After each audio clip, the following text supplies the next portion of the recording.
ગ્રુપના સતત એક બાદ એક કૌભાંડ સામે આવી રહ્યા છે। કરોડો લાખો રૂપિયાના કૌભાંડ છે। વચ્ચે બીજા એક સમાચાર, જ્યાં એજન્ટ ધવલ પટેલ ભૂગર્ભમાં ઉતરી ગયો છે। હિંમતનગરમાં એજન્ટ હતો, તેનું ઘર આવેલું છે, ત્યાં તાળા લાગ્યા છે। છેલ્લા 4 દિવસથી એજન્ટ ધવલ પટેલનો બંગલો બંધ હોવાનું સામે આવ્યું। ધવલ પટેલનો પરિવાર ઓસ્ટ્રેલિયામાં સ્થાયી હોવાથી તે વિદેશ ફરાર થયાની પણ આશંકા છે।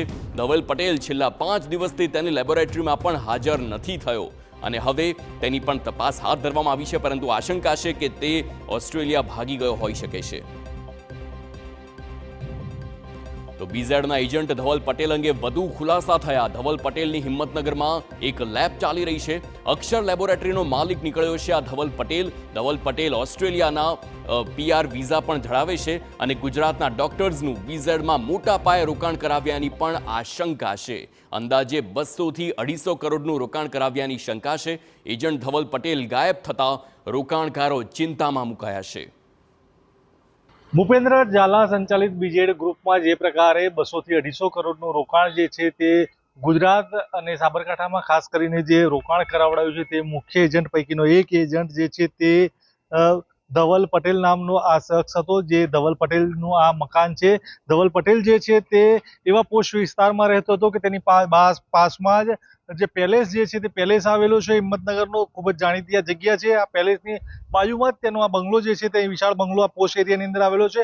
આસપાસના રહેણાંકના વિસ્તારના જે લોકો છે પણ તે પણ જાણીતી વ્યક્તિઓ જે છે તેઓની વચ્ચે આ રહેતો હતો।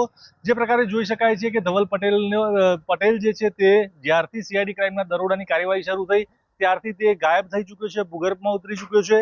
રોકાણકારો પણ તેના ચિંતિત છે કે તેના રોકાણના મામલે હવે ઉઘરાણી કરવી તો ક્યાં કરવી। જે પ્રકારે તેના કહેવાથી રોકાણ કર્યું હતું ત્યારબાદથી તે ગાયબ થયા બાદ આજ સુધી તેનો કોઈ અતોપતો લાગતો નથી। તેનો પરિવાર જે છે તે પહેલાથી જ ઓસ્ટ્રેલિયામાં સ્થાયી હતું અને તેનો ધંધો જે છે તે ખાસ કરીને રોકાણ અને આ ઉપરાંત લેબોરેટરી તે હિંમતનગરમાં ચલાવતો હતો, પરંતુ ના તો તે લેબોરેટરી ઉપર જોવા મળ્યો છે કે ના તો તેના આ ઘરની વાત કરવામાં આવે તો અત્યારે હાલ આ જે બંગલો છે તે બંગલાના તાળા લાગી ચૂક્યા છે। ઘર જે છે તે છેલ્લા 4-5 દિવસથી બંધ છે। અહીં કોઈ પણ પ્રકારની અવર જવર નથી કે પરિવારનો કોઈ પણ સભ્ય જે છે તે અહીં જોવા મળતો નથી। આ ઘર આગળ અહીં જે કારોનો ખડકલો થતો હતો, લગભગ 3 જેટલી કાર જે છે તે તેના ઘર આગળ પાર્ક કરી દેતી હતી, એ કાર જે છે તે પણ હાલ જોવા નથી મળતી। એટલે કે તેણે કાર સહિતની તમામ કિંમતી ચીજો પણ સગી વગે કરી દીધી હોય તે પ્રકારની સ્થિતિ જોવા મળી રહી છે। અવનીશ ગોસ્વામી, TV9 હિંમતનગર।